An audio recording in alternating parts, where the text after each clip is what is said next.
Hello, and welcome to another episode of Creating the Curve. I'm Anna Bravington, your host, and this week is another short solo show in between my interviews.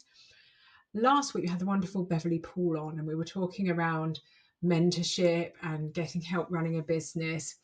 Today, I wanted to sort of reflect on that. This is what these short episodes do. But someone said to me yesterday, in many ways, it's very easy to start a business.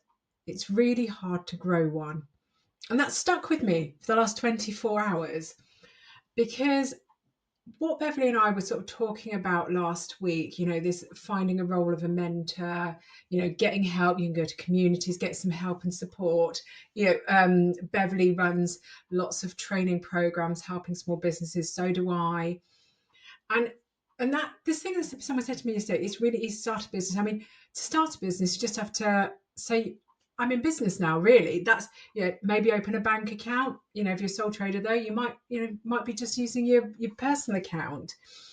And it's almost fairly easy to sometimes get your first few sales, particularly if you're in some industries are fairly easy. My business, I actually got my first sales before I even started my business. I'd got 2 contracts, and that's why I actually started my business in the first place, because I'd been made redundant and I'd been really sick, so I hadn't applied for a new job. And I was like, oh, there's a couple of contracts come up that people have offered me.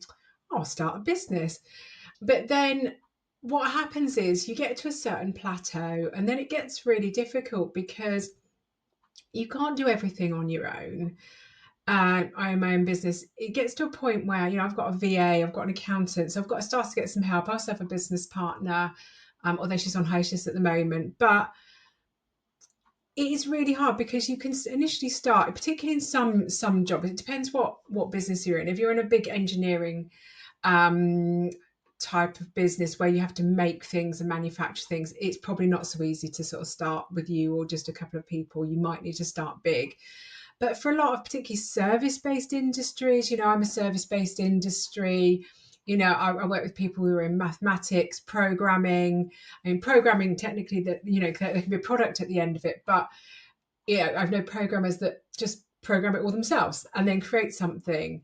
So, depending on industry, it can be easy to sort of get over that first hurdle of, getting something out there and maybe getting a couple of customers. But there's this real gap. And someone said to me recently, he said that there's loads of startup support, but not actually much business growth support. And actually, I've seen this as well.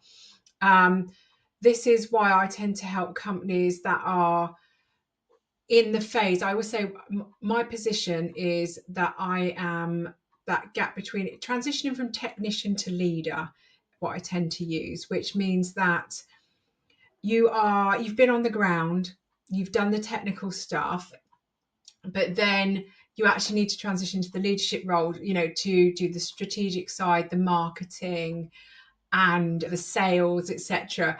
And that's where I come in. That's where I tend to help people, because I've seen a huge gap there. I've seen lots of classes around on how to start your business, or in the very early stages of business. But there's this sort of transition phase where you're going to have got this sort of business or bit of a business now, but actually I need to move it to the next level, because what you don't want, is in 10 years time that you're still working 70, 80-hour weeks, still struggling because you've not managed to get over this leap. And it's my first podcast was called Crossing the Content Chasm.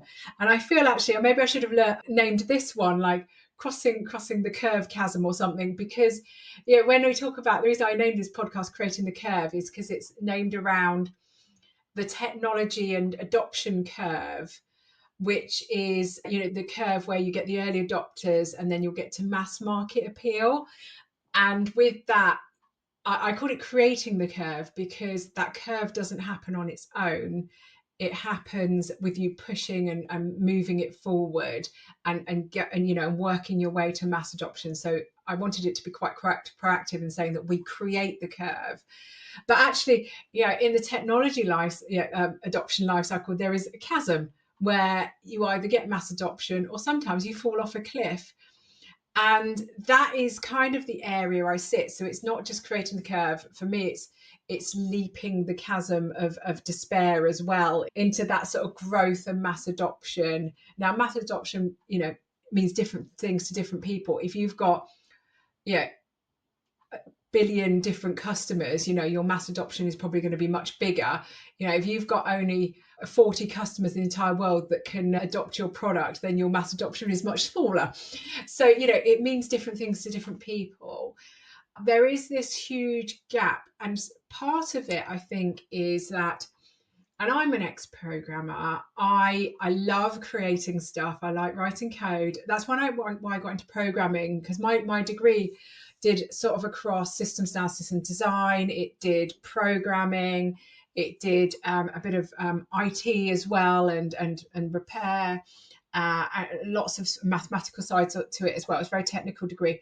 But I went into programming because I loved being able to create things. I'm actually artistic as well. So I'm one of those weird people that's half technical and half artistic, because I paint, I crochet, I make jewelry, I do everything. I have ADHD, so I have 30 billion hobbies and I flick from one to the other. But programming I loved because it was logical, and you put the right words in and code in, and it would produce something.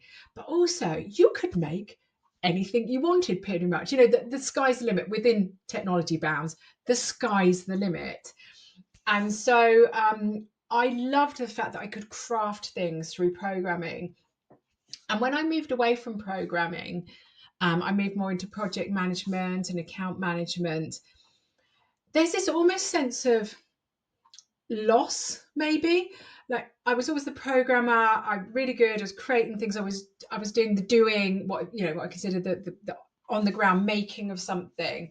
And then when I moved into sort of project and account management, account directorship, I was watching people doing the doing, getting a little bit jealous because I would have done it this way. I wanted to do it that way. I can see it, no, but I can't get involved because that's not my role anymore.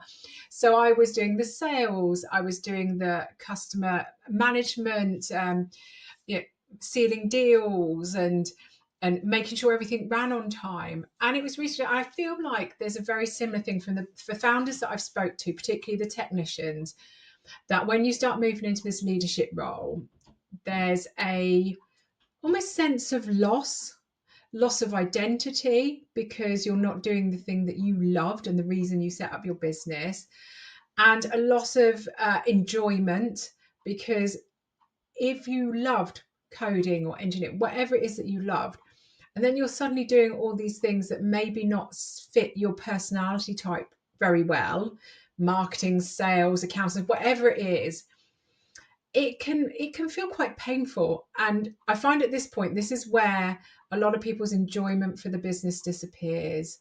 It's where a lot of people suddenly start resenting the business. Actually, their motivation goes. I know I've had similarly. This is my fourth business that I've run. I sold one of my previous ones, and other ones I've just decided not to run anymore and sort of slowly close them down. And mine is definitely around this area of not enjoying doing the things that I like doing so much. My current business, so Creating the Curve, is my actual business is Those That Dare Limited, and it's and Creating the Curve is part of that. But Those That Dare also does lots of very big project work, such as competitor analysis for small and big companies, marketing strategy, business strategy. And as much as I really enjoy like the idea of that, it got to the point where I was it was the admin side of doing the write-ups afterwards and presenting them, and doing all these big contracts to even get over the line to get the job and things like that. And I sort of kind of went off them. And so I identified the areas that I didn't like in business, which was a lot of this sort of paperwork, outsourcing my accounts to my accountant, which is brilliant. I have a VA that helps me with processes. So I saw the reason I created Creating the Curve is not only did I think it would be great for founders, but also because it kept the things that I enjoy. I love teaching, and I love advising. I've been in work and business for over 25 years. I've got quite a nice portfolio career of different areas across sales, marketing, and technical subjects as well. And that combo makes a really nice area for mentorship. And I've mentored for many years since I lived in London. Oh goodness, 15 odd years ago, more than that, I think. So I've mentored for quite a long time for businesses. And so I thought, well, what do I really enjoy? And so I've pivoted my business to allow me to do the bits I enjoy, and sort of get rid of some of the admin bits like the big contracts and things like that. But even still, as I grow this new side of my business, there will be more admin and there will be more things that come up, and then I will get frustrated. So what I'll have to do, I've got a VA, and what I'm going to do is sort of start calling people in to help me manage those sides. I've identified what I don't like, but until I get to that stage, I'm going to have to power through and do the bits that I don't like. So, and I'm not there yet, because the new side of my business is very new. But yeah, if you're feeling a bit like, oh, I've got marketing on my list to get to again today, and I've had it on my list for about 3 months, but I still haven't done it, or I need to phone that person for sales. It's not unusual. This is really, really common. Particularly, I mean, it is in most founders. I mean, I talk a lot to technical founders, but yeah, I did marketing and PR for a while. I'm the worst marketing person for marketing my own business. Can market anyone else's business, but my own, for some reason, there's a complete mental block there where I don't like doing it, because I love helping other people and writing about other people and talking about other people, but I hate doing it about myself. So if anyone else feels that it's not unusual, even as marketers face it. And I think part of that is I'm naturally an introvert. I know I've got a podcast, right? So I'm branching out quite a lot. But this is my second podcast. My first one, Crossing the Content Chasm, it took me a lot of guts to start that. I'd started in John Asperian, who's coming on in a few episodes. He's a LinkedIn, he calls himself the Relentlessly Helpful LinkedIn Nerd. I was in his group, and I didn't do any videos, didn't do any audio. I just wrote posts and maybe put the odd picture up, normally memes. He started encouraging me to do videos, and I think he did one. It was just a simple one, a safe one in the group, which was 2 truths and 1 lie. So it was really nice. Like, he told me what to do, and then I did it, and then you had to do a second video, which was telling people what the truths and lies were and why you chose them. And it started getting me used to doing these things that I'm uncomfortable with. And that's what I'm hoping with this podcast, is that if you're feeling this stage where you're moving into this, away from the technician into these other areas, because you need to grow your business, you need to do marketing, you need to do sales, you might need to do financial planning, I'm hoping that this podcast will help guide you along the way. Because what we need to do as business owners, we need to upskill ourselves enough in all of these different areas, such as sales, marketing, etc., operations. But you don't need to be an expert in it, because for me, the idea with business, and it's with my business, is that you either upskill enough in it to just keep your business ticking over. It's more of a lifestyle business where you don't want to hire anyone, but you want something to just keep bringing you in a wage each month, for however long you want to run it. So there's a couple of types of business. There's that type. So the idea is, with this podcast, with my community, etc., is it will upskill you enough so that you can just keep that income coming in and keep that pipeline of customers coming in, or it will upskill you enough so that then you can start pushing to grow your business. And then if you want to hire people, so if you're a business that wants to grow and hire people, you've got this surface knowledge to be able to upskill, sell enough so that you can start hiring your first, maybe the marketing team member or a sales team member, and then you can grow upwards. So it works both ways, this upskilling, because what you don't want to do is you don't want to go too deep into any one subject, because that's where overwhelm happens. So I see sometimes marketing stuff for founders or sales training, and basically they're trying to turn you into a marketeer or a trainer. But the thing is, with business, there's so many hats that you wear that if you go too deep into them, it's too much. You can't be the equivalent of a full-time marketeer. You can't be the equivalent of a full-time salesperson. You can't be the equivalent of a full-time accountant. These are separate jobs. So what you need to do is upskill yourself enough that you can get by and either continue at the pace you're on because you're happy with that, or to get to the next stage where you can start hiring people.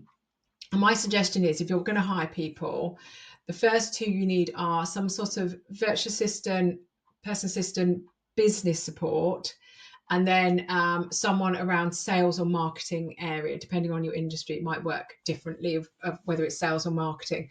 But that's who I would hire first, because number one, those seem to be the topics that most business owners struggle with.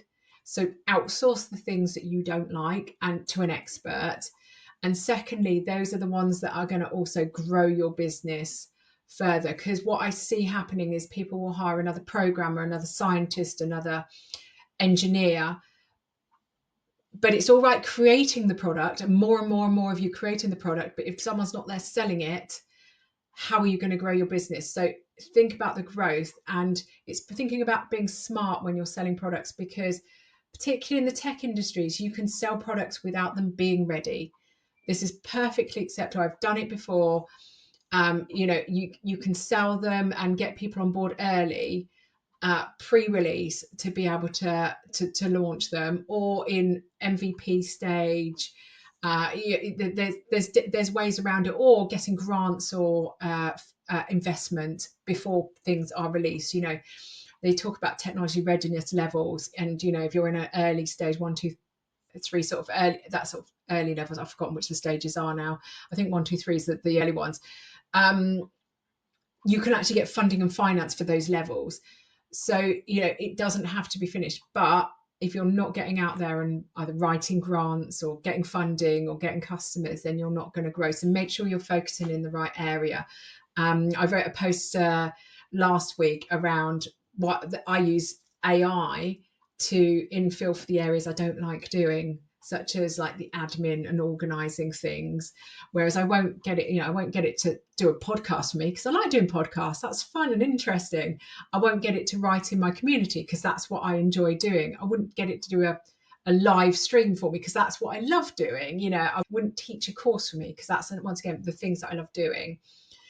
So if you're feeling this sort of transition stage, there is a bit of a pain at this stage, and you are going to feel a bit miserable. But this is where thinking about getting support, if you can't afford support, getting it from AI, getting it from your community, seeing if you can get a mentor. Many industries, people will do mentoring for free and give you support and advice. So you can sort of see if there's anyone, particularly people from bigger businesses in your industry, they're really up for mentoring. So see if you can get someone, exactly, or people like myself or Beverly.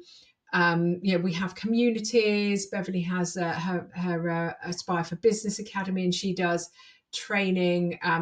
She does quite a lot with council as well, doing training sessions, which are actually free for a lot of businesses or very low cost.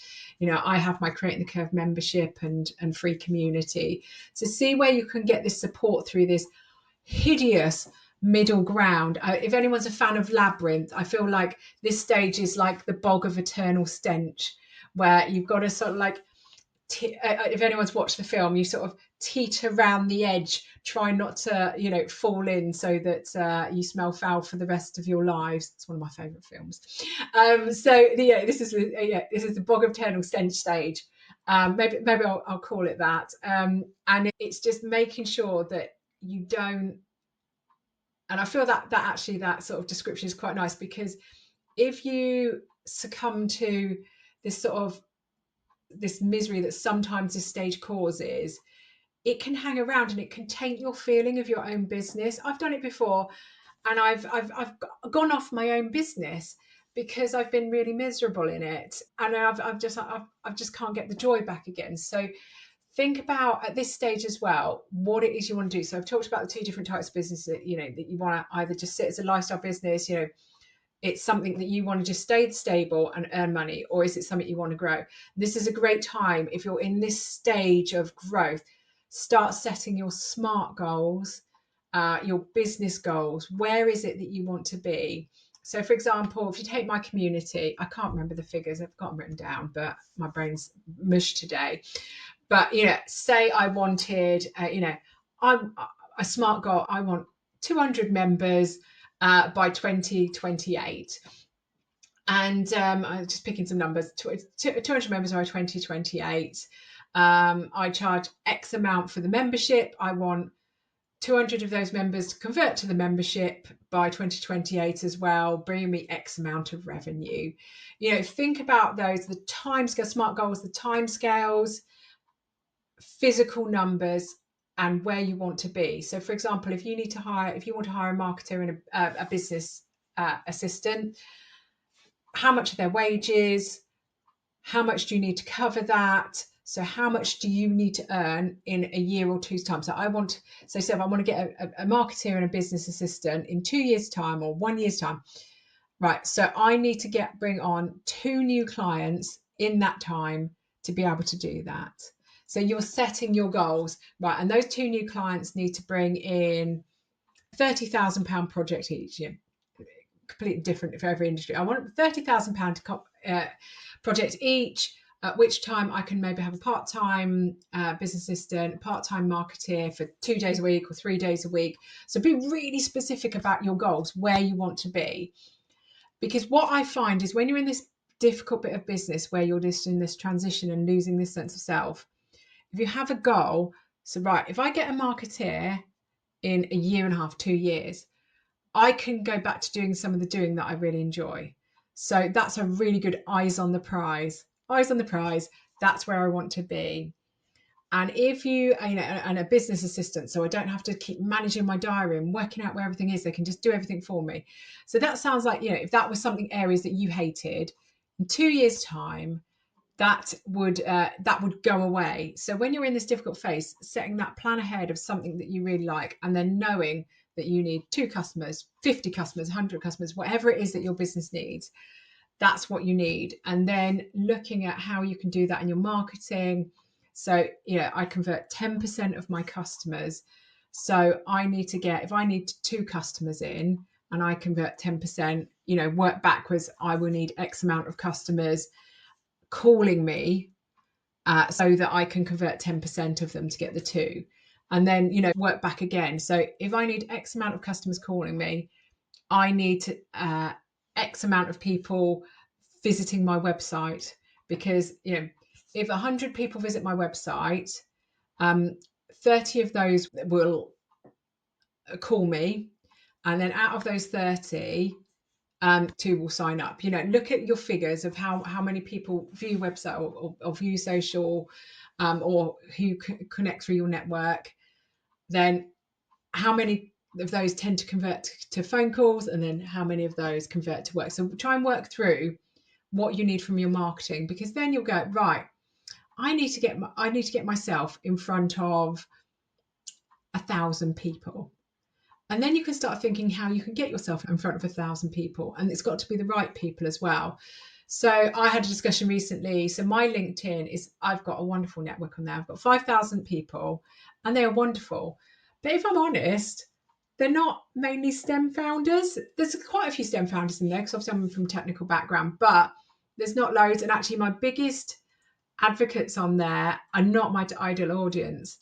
And so I was sitting there the other day thinking, even though I get a lot of views and likes and shares on some of my posts, they're not the right audience. I'm going to have to start getting some more of my ideal audience on there. So I could say, but I get in front of 5,000 eyes. I don't get in front of 5,000 of the right eyes. So think about how you could get in front of the right people. And it doesn't have to be online.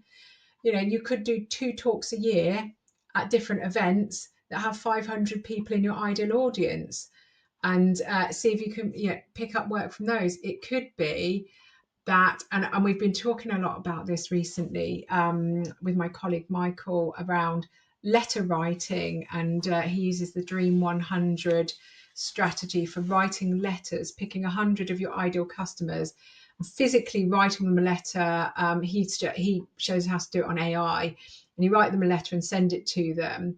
And you can just send the letter, or you can include something like a biscuit or something little that is relevant to the audience. So for example, if your audience is highly stressed, you might want to send them a stress ball or a cup of a tea bag or a pot of coffee or something, because they're stressed, so you want them to have a sit down and a cup of tea and think about if they worked with you, their stress would go away. So he recommends doing this approach, and then because people don't get stuff in the post very often, it's really nice for them to receive something.